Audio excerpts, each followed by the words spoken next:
Today I was looking at a video from Dumbay and I was thinking, is it possible to have negative IQ? Or what is his problem? Or did his parents drop him with the head first as a child? Let's start this madness.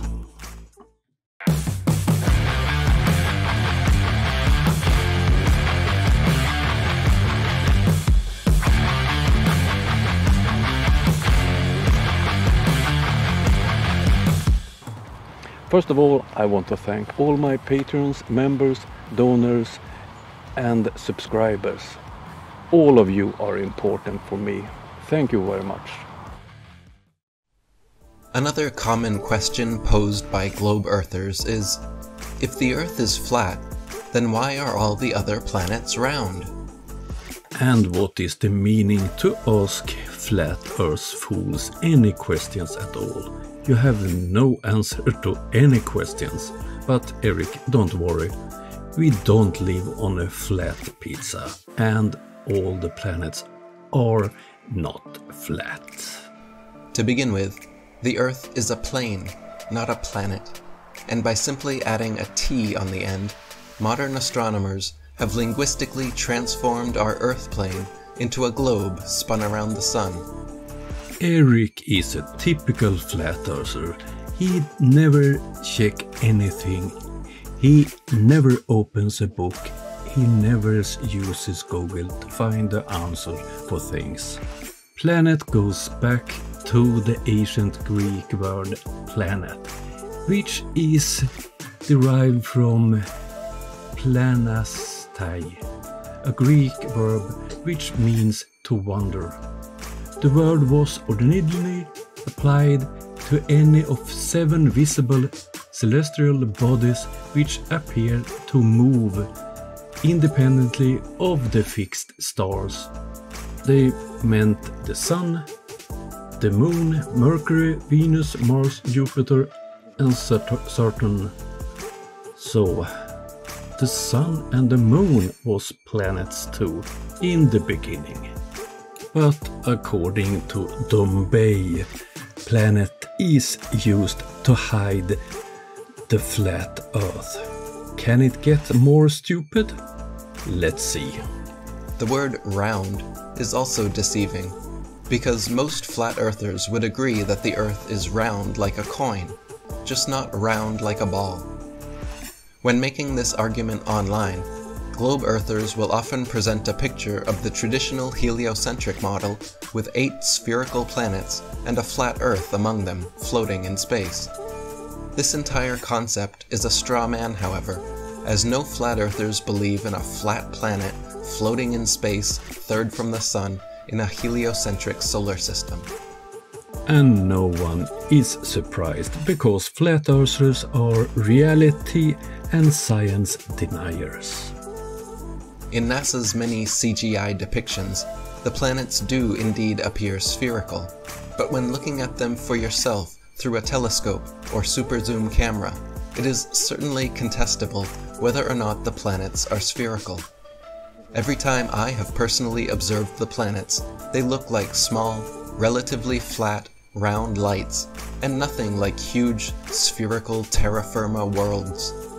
Only in NASA and other official space agency footage do the planets appear like 3-dimensional globular worlds. In amateur footage, they look more like 2-dimensional lights, similar to all the other stars. He did manage to make an even more stupid comment. But what did you say, Eric? Can you repeat the last part? In amateur footage. And once more, please. In amateur footage. And there you have the explanation why your images don't look like NASA's images. Behold, here we have the mighty Nikon P1000, worshipped by all flat earthers. A scientific tool for flat earth scientists.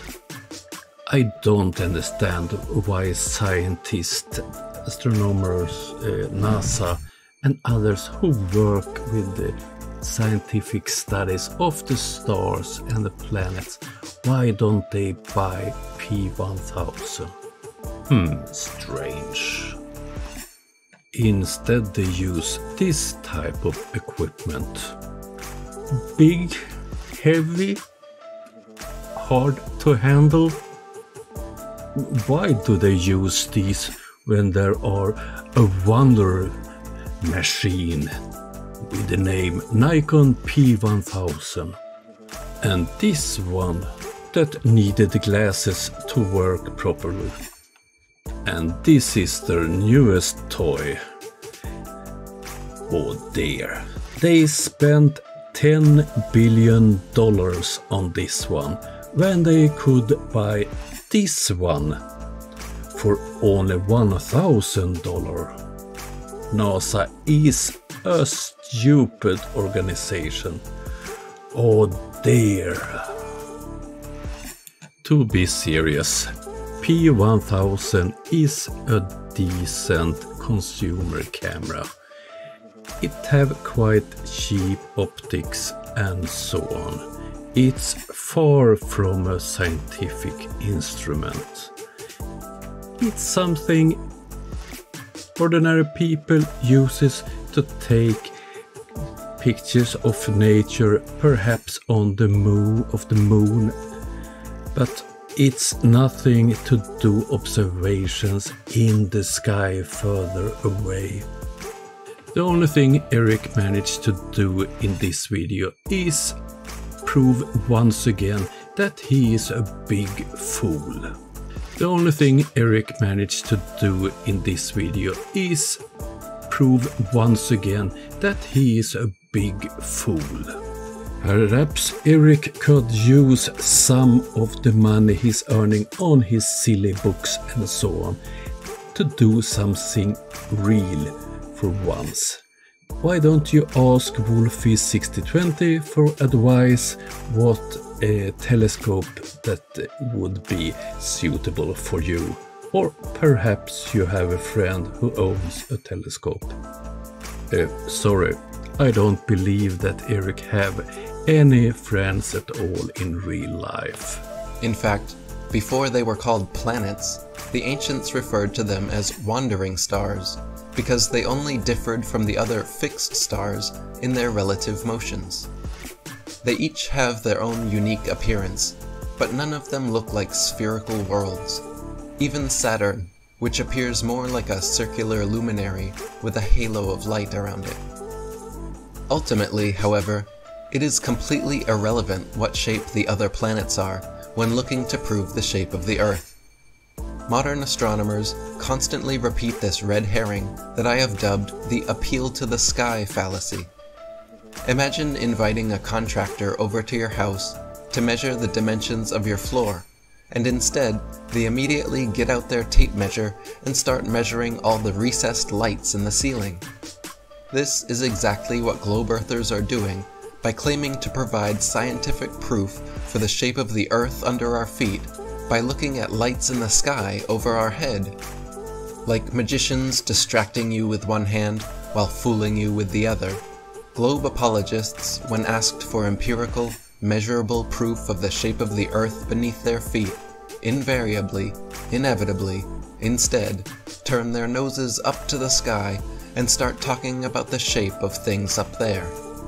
But even if all the other planets really were spheres, what on earth does that have to do with the shape of the Earth? So Eric knows that the word planets come from the old Greeks and what they meant with it. So then it was a lie that he claims that the scientist calls it planets to hide the flat Earth. Great work, Eric. You proved yourself to be a liar. And Eric talks about red herrings. You are a big liar, Eric Dumbay. Because if you ask people how they know that we live on a globe, it's not the first argument you get that the planets are globes. There are several things proving that we live on a globe. But you know this already. You know the measurements you can do to determine the shape of the Earth. But you don't want to talk about it.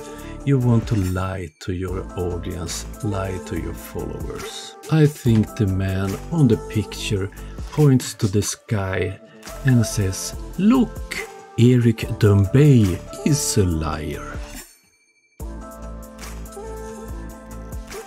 I hoped you liked the video. My series of videos where I go in more to depth with the proofs why it's dangerous to work with flat earthers. I'm working on more videos.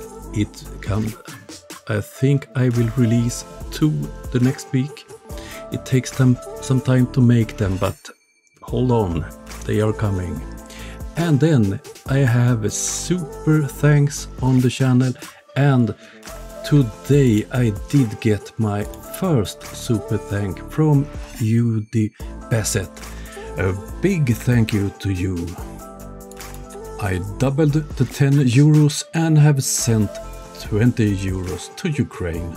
Thank you all of you helping me helping Ukraine with ad revenues, memberships, super chats, super thanks and donation via PayPal.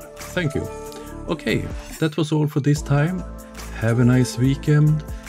You will see more from me next week. Bye.